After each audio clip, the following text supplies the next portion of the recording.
suis Mathieu Dalibard, ergonome au CSTG 32. Et moi je suis Simon Devois, enseignant en prévention et santé au travail à l'IUT Paul Sabatier à Auch.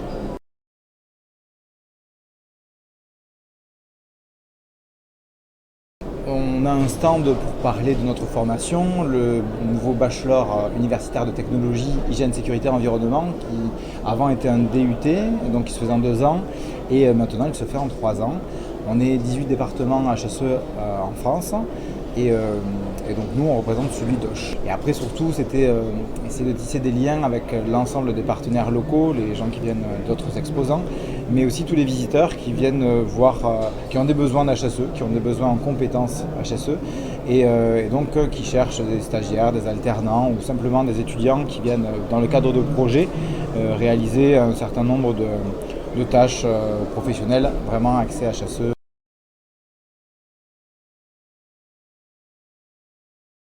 Donc nous on a une spécialité en santé au travail avec une filière qu'on appelle SST Ergo, santé, sécurité au travail, ergonomie.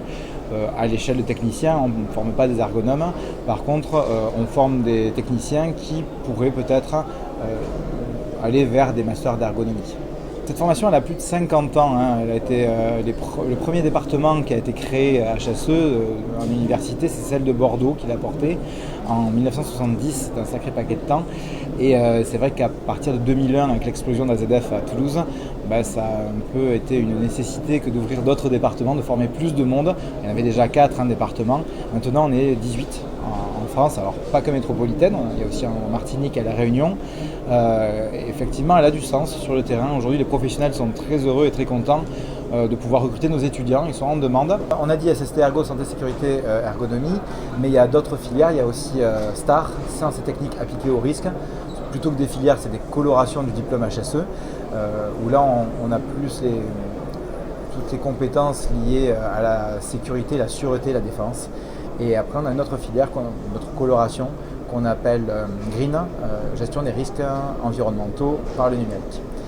Et voilà, et donc on est en lien étroit avec le milieu professionnel et notamment les services de prévention et de santé au travail. Mathieu, en tant qu'ergonome dans un service de prévention et de santé au travail interprofessionnel, plus précisément le CSTG 32, est venu animer la conférence avec moi.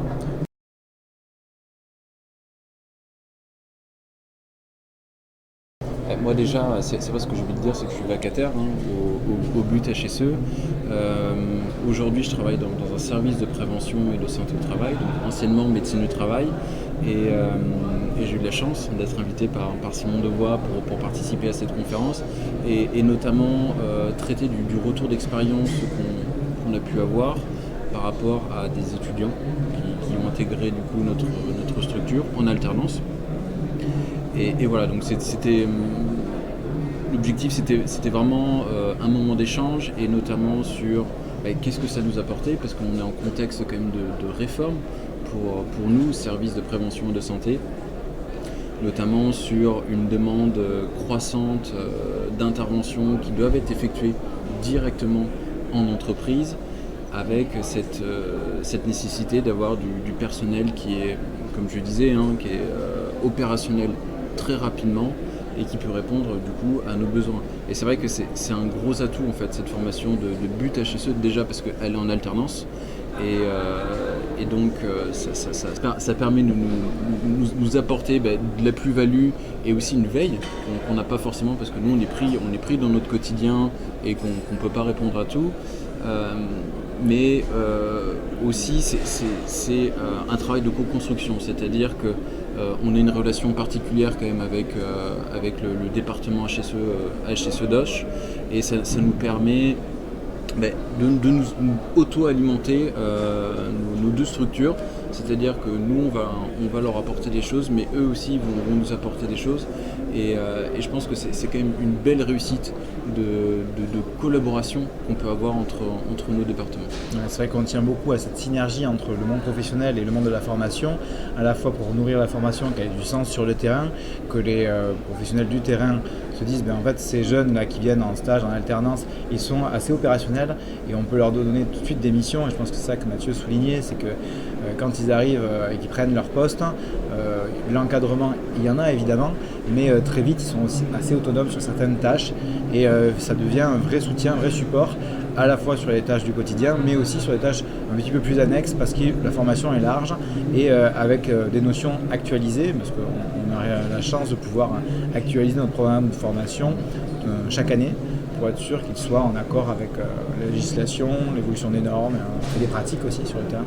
Et je pense que cette formation, elle est vraiment en adéquation avec déjà tous les services de santé, parce que du coup, je disais, cette réforme, elle demande un temps supplémentaire sur le terrain, mais ça répond aussi aux attentes des entreprises, puisque si je ne me trompe pas, l'année dernière, 90% des alternants étaient directement dans des structures privées, donc c'est un chiffre qui est quand même significatif. C'est sûr que c'est fort. C'est pour ça qu'on a voulu faire cette conférence, parce que il y a une réforme de santé au travail, et donc quand il y a un changement, il y a toujours des inquiétudes ou ne serait-ce que chercher des repères. Et puis Préventica, c'est aussi ça, c'est-à-dire essayer de trouver des repères en commun, partager des choses qui nous semblent cohérentes et professionnelles. Nous, de notre côté aussi, on a une réforme de passer d'un DUT en 2 ans à un BUT en 3 ans, même si la formation ne change pas énormément, il y a quand même des changements. Passage à l'apprentissage par compétences. Donc on a voulu, à travers cette conférence, faire un petit état des lieux de ce qu'on a pu faire nous à l'échelle SPSTI assez large, parce qu'il y a le CSTG 32, mais il y a aussi la SNT 65, le SNTI 82 avec qui on travaille en étroite collaboration, ainsi que Prestal dans le 46 et dans le 12, dans le Lot et l'Aveyron. Et on est assez content de pouvoir affronter ensemble les changements dans la SPSTI et les changements dans la formation en synergie.